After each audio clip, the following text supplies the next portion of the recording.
appointment of the committee vice chair. Nominations are now open for the position of vice chair of the Parks and Rec Advisory Committee for the last part of the 2-year term. Are there any nominations? For vice chair. Wonderful. Any secretary for that? I'll second that. Oh, perfect. Any other nominations? Seeing none. The nominations are now closed. I now have a mover and seconder for the motion. Michelle as the vice chair. Mover and seconder. Perfect. All those in favor? Perfect. So Michelle Dakin is it? Yeah. Perfect. Be appointed as vice chair of the Parks and Rec Advisory Committee. With that done, next up is our land acknowledgement.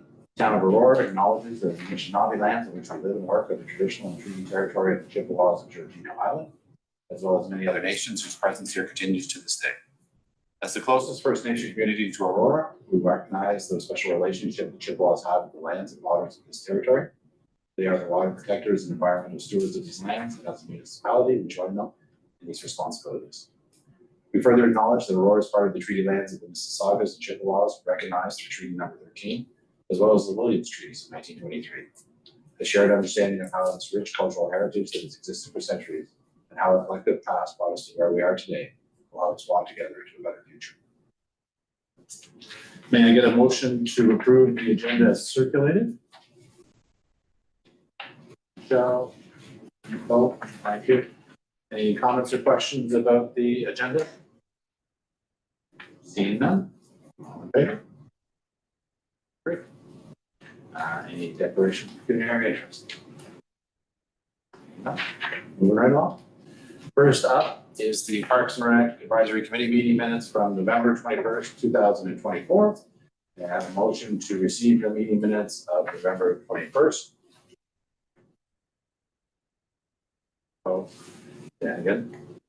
Any comments or questions about the meeting minutes? Seeing none, all in favor? Great. We have no delegations this evening, so the first up is a memorandum from Agricultural Services regarding the public art strategy. I believe you said it is Nicole that will answer any questions if we have. Can I get a motion to receive the update as provided and that the committee comments regarding the public art strategy update be received? Sorry. Lindsay, sorry. I've drawn a blank there. Lindsay, thank you. Go. Seconder? And maybe perhaps Nicole can just start off, just give us a little bit of a brief outline about it, and then we can go to the committee for any comments or questions.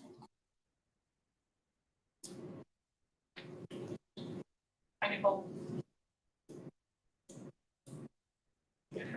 Your microphone's off, Nicole. I can hear you now. Sorry. So Nicole, I was just wondering if you want to just give us a brief overview before I turn it over to the committee for any comments or questions about what's provided. Yes, absolutely. Thank you so much for having us this evening. So the report is with regards to the public art strategy. The Cultural Services Division is developing the Town of Aurora's first public art strategy, which will be presented to Town Council this spring. The strategy will help us with directing the development and implementation of the public art program in Aurora, and it will cover 2025 to 2029. Having this plan is going to help us with prioritizing potential sites and opportunities for new public art, as well as the practices that we will be following with implementing that public art. It's going to help us establish transparent processes for the administration and implementation of the projects. It's also going to help us with fostering partnerships, embracing diverse perspectives, showing local artist creativity. So the Cultural Services team will be the team that oversees the facilitation of this plan, and we will be able to develop and execute the associated work plan, and we'll continue to consult this group here today that we're talking with with the as is appropriate with future public art projects. And so just in case you're not familiar, there are a few public art pieces that we currently have in Aurora. So at Town Park, we have the Donald Chrétien pieces, the trail markers, the bumblebee and the dragonfly. And then we also have the Community Builds Community Diversity and Inclusion mural that's on the side of the Lind building on Yonge Street. Great, thank you. Any comments or questions? Michelle?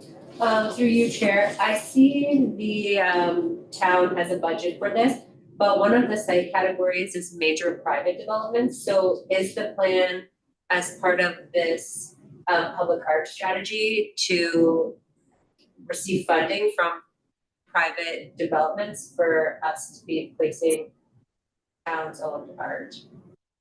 Nicole? Yes, thank you. I do.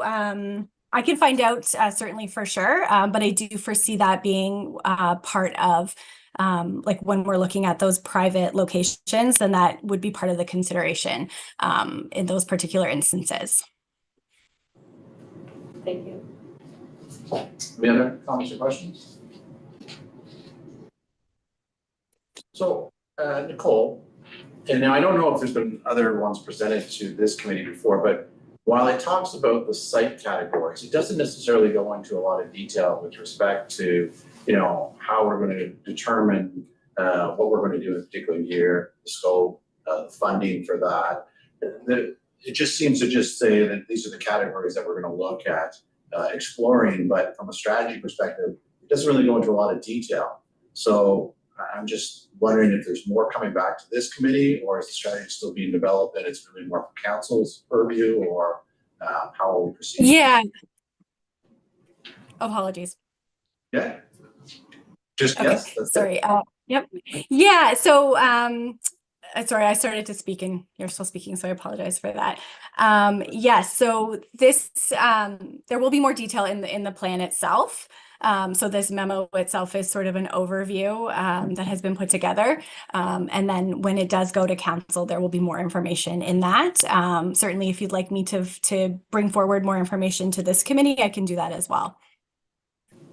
Well, I won't speak for the committee, but I just find for myself, it's hard to comment really, because it's just really identifying various categories. But in terms of, you know, costing or other factors that go into the development of the policy, I just personally didn't have a lot of comments. Whatever the committee feels, if the committee would like more details, we're happy to bring it back.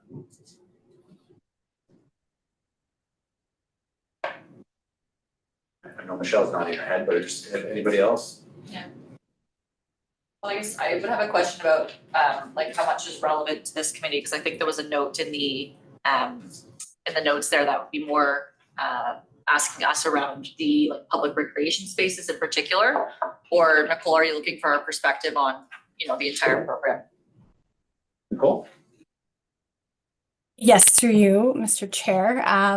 Through feedback on this report itself, as you read through sort of some of these maybe site ideas, like you said, the recreation centers, if there's any thoughts that you have about public art itself, as it pertains to those areas, in general, any feedback you might have as the strategy is still in final development, so we can bring your points back and implement them into the strategy itself.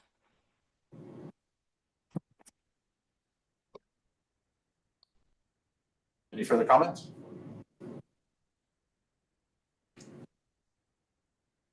Seeing none, all those in favor of receiving? And then move on now to 7.2. The 2025 park updates. Can I get a mover and seconder? Sorry, Bo. Matt, would you like to speak to it? Sure, thank you, Chair. Good evening, everyone. Thanks for having me. Welcome to your first this meeting in the second half. Wanted to bring this general update memo, just highlighting some of the major capital projects that were added in 2025. This list does not include some of our major 2024 projects. These are just new major projects that we're basically beginning from scratch for this season. There's a ton of other work that's still being continued from last year and even years prior, some of the more complex trail projects. So there are a few things in here, general updates. If you have any questions, happy to answer them. There was one topic I wanted to bring up that has come to light since drafting and submitting this memo. It's still in the same purview. So if you note the Fleury Park update in here, so we're currently in the design phase of Fleury Park. And some key funding budgetary numbers have come back in the last week around some of the features that we would hope to include. So one of them is the splash pad, which is a major component. Second is accessibility features specific to the playground itself. And then there's a loop trail that's being proposed that would follow sort of the path of the existing trail and then wrap around the ball diamond. So through our public consultation, we had an online survey response of about 100 people. We also did a public open house at the arena and had a few responses there. A lot of the feedback was in support of splash pad, likewise rather a loop for continuous walking, sort of a mini circuit, if you will, for exercise. That was another thing we heard pretty profoundly. And then accessibility. There is a need identified not only in our PRMP or Parks Rec Master Plan, but that was another significant comment that we heard from a lot of survey responses. So staff's perspective is we are going to return to council in May, breaking down this potential additional funding request and the options. But we wanted to see feedback here ahead of that meeting because there's another, I don't know that this committee meets before our proposal. Wanted to get this group's thoughts around the inclusion of accessible playgrounds, the inclusion of splash pad and the loop. The difference of funding is about $1 million more than we thought to include those pieces. The original budget, I'm not sure I'm actually able to say that number, but it is about $1 million higher than we thought. So that detail will be presented to council in May. Just wanted to kind of get your thoughts on those features and the importance of those features to this group. Specifically, and I can answer any questions about any of the other parks listed here, projects. Comments, questions?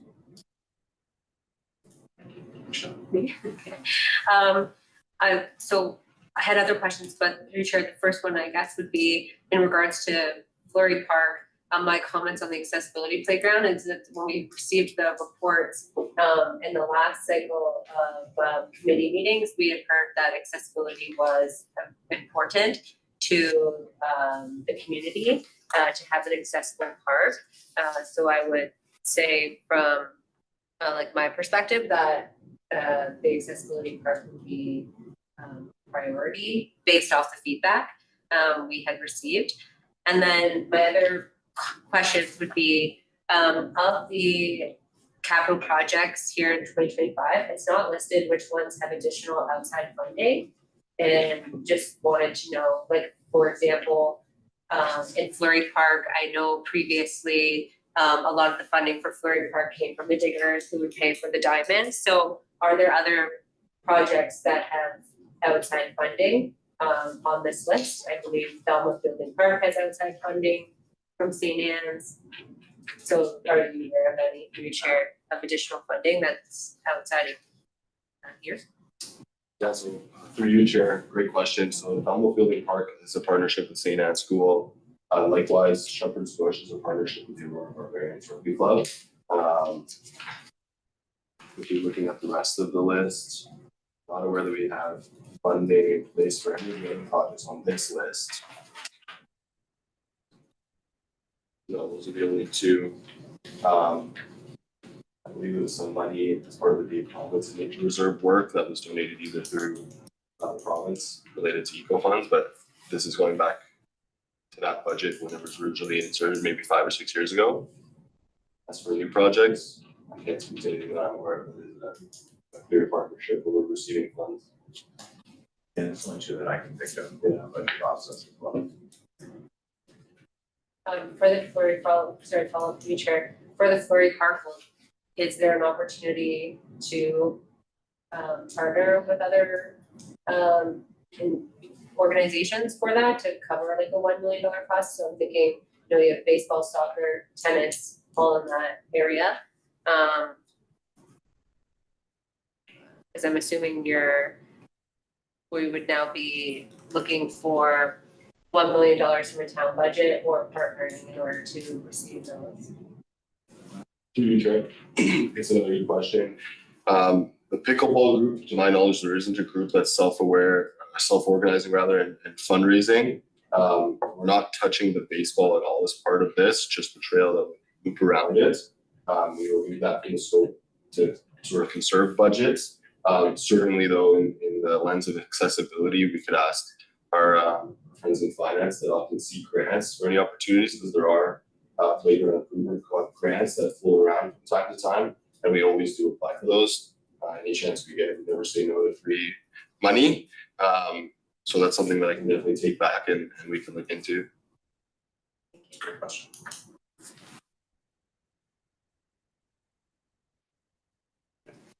In terms of the survey responses, so I understand like there was the 3 pieces. Were they all kind of equally of interest for the survey, or could there be an opportunity to pursue the accessibility playground, but not the loop? Through you, Chair, good question. It was pretty resounding, those 3 specifically. The loop was more popular with those who didn't have kids that were using the park for exercise and walking needs. The other 2 were basically, it seemed like they were must-haves. They were pretty point-blank questions in the survey. It was like, would you like to see this? And then there was some qualifying information attached to the survey that someone spoke to, whether you had kids, the age of your kids, whether they needed accommodation in terms of accessibility. And one thing we noted that was interesting, some folks without kids still opted to look for accessible features. So it was even popular, sort of like in a sympathetic way, amongst people that didn't have any independence. So we felt that from the staff's recommendation, those were key pieces to include. Follow up to that point, then I guess on the town park splash pad, I think because that park was just recently made accessible, is that splash pad also considered accessible, or will that be taken into consideration for the repairs? So that, through your chair, that project is not, it's not a complete overhaul, the same way the playground was, it's just a replacement of the main bucket feature. The surfacing is rubber there, so it is an accessible surface. We're also doing some essential changes to the sprinkler heads that are important to the foundation, so that's going to cost a bit of money. But it's not a complete redesign. That said, to my knowledge, it is barrier free to an element to get under the big bucket feature. So there's nothing stopping someone from, for example, a wheelchair or mobility device to essentially roll up towards that feature. So beyond that, there's nothing being added. So, thank you. Other comments, questions?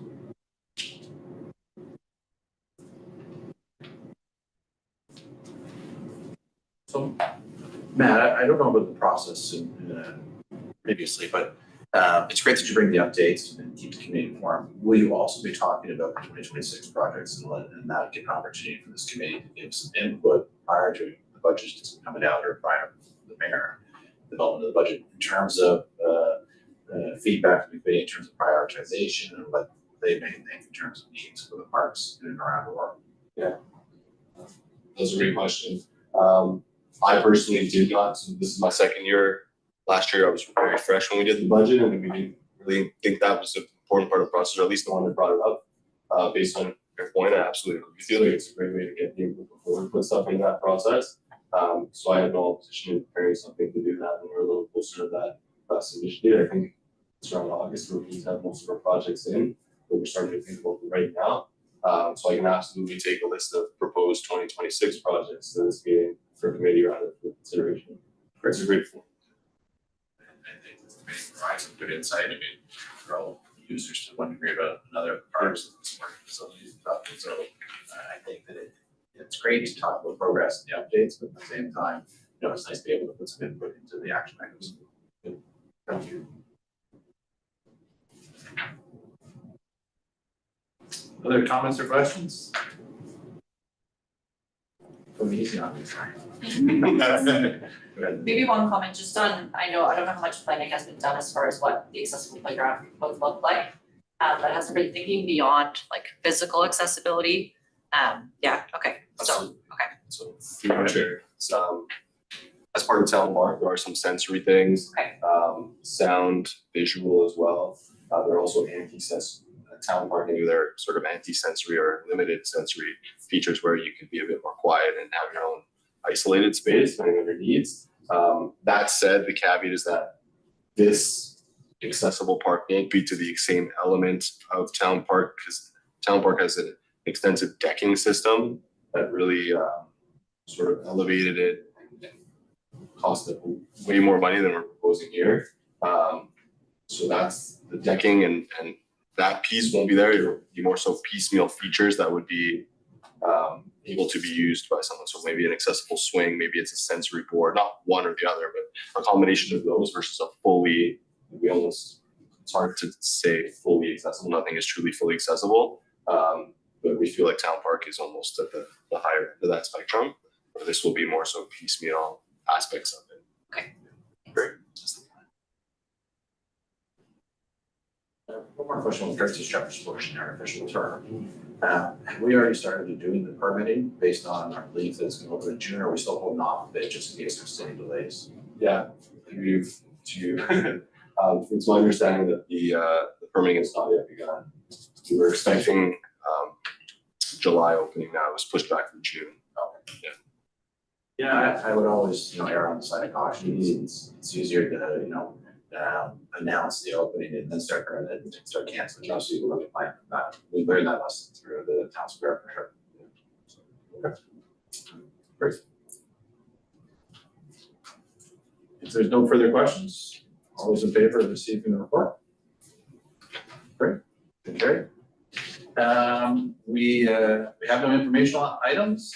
Anybody have any new business they'd like to discuss or thoughts for future agenda items? Michelle? I'm, from the last set of committee, the last round, we had a few things that came forward to us that maybe we could recommend for follow up. The sport plan refresh, I know the consultants had brought a preliminary information to us, but and then they were going out to get more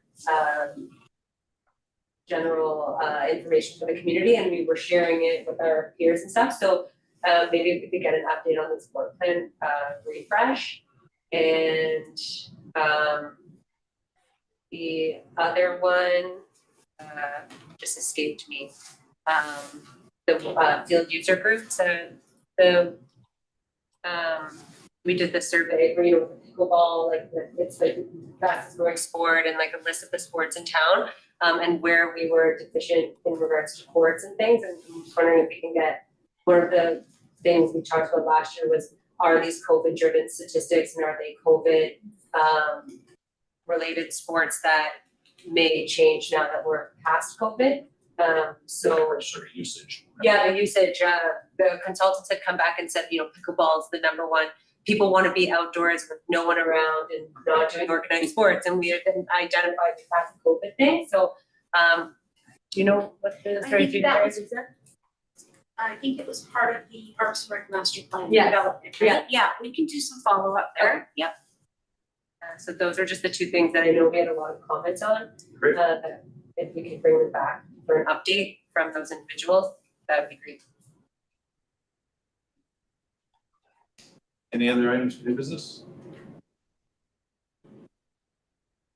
Sure, right, go right ahead. Thank you, Mr. Chair.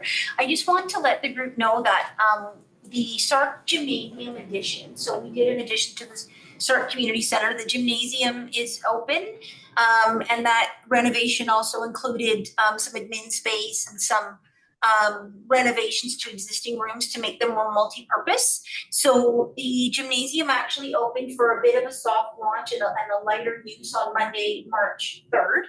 But on Saturday, April 5th, we're having a grand opening and a ribbon cutting at the Sark. So the ribbon cutting is at 10 a.m., but the event is the whole day. It's 10 till 5. So we're really trying to feature the gym. We've got a whole lineup of activities for that day where families can just come in and try different activities. We've got volleyball and basketball, pickleball, of course, and some adapted tryouts as well, seated volleyball and wheelchair basketball, some activities like that, free leisure swim, some other fun activities for kids, face painting and balloon animals and crafts and that sort of thing. So I just wanted to let the group know about that event. All the information is on the town's website right now. It's actually featured on the homepage. So if you just go to the website, you can click right into the Sark Gymnasium. You can find the information on the grand opening on April 5th, and you can also find the schedules for what is happening daily right now, because there's fitness classes, there's again pickleball, I have to say it, basketball, there's drop-ins and activities going on every day as we really start ramping up usage of that gym. Permitting and outside users are going to start using that facility around mid-April. We're just finalizing permits and that sort of thing right now, and we're just really ramping up usage of that space. So I wanted to let this committee know, if you get a chance, go over and have a look. It's a beautiful facility. I think it's going to serve our community really, really well. It's long overdue. Yes, and long Sorely needed. overdue. Yeah. Yes. We're working on it for a long time. Now it's ready to start on more projects. Yes, that's right. Great. Thank you very much. If there's nothing further, motion to adjourn. Lindsay, okay. All in favor? Thanks very much, David. Appreciate you being here. Great, meeting adjourned.